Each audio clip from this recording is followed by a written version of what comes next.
So a couple things. First of all, I want to just say how proud I am that we have effectively implemented the healthcare reform and expanded access to now 98% of our residents. There are 400,000 adults and children who had no health insurance and no access to that insurance before we came to office who do today, and I'm very proud of that. And I think the next frontier is cost control and containment. And I think that in the short term, some steps we've taken are to cap those premium increases, and which were having a particular impact on small businesses and working families.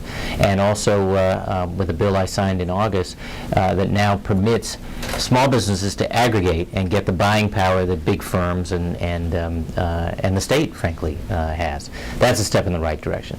Payment reform is the next thing. It's a set of unanimous recommendations from lots of participants in the industry.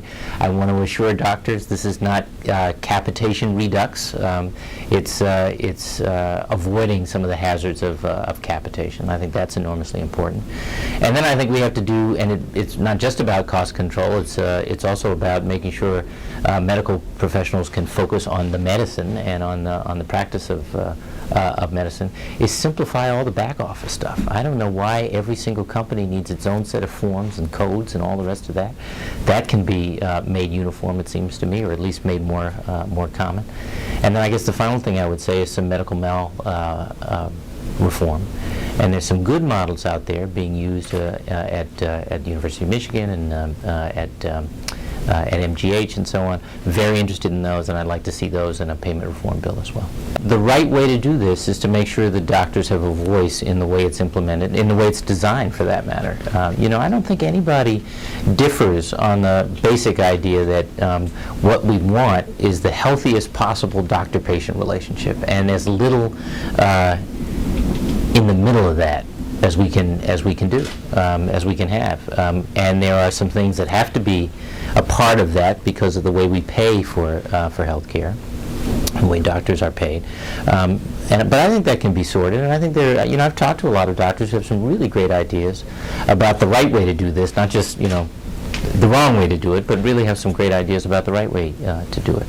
So you can be sure that if the people honor me with a second term, we will have the voice of physicians and other medical professionals at the table as we're implementing this. And I think there's a great tension about how fast to do it or how slow to do it. Folks need relief right now, but we also don't want to throw out the good when we're trying to deal with the bad.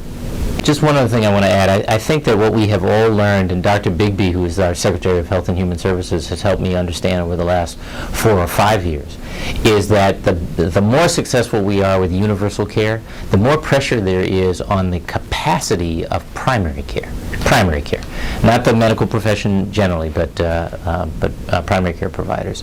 And as we look at that, one of the issues has been the choices that medical students are making in favor of specializations because of how much debt they have paying for medical school. And so we have been working with the Bank of America and some others in raising funds to do loan forgiveness programs as a way to create a real viable option for primary care, for choices to go into primary care.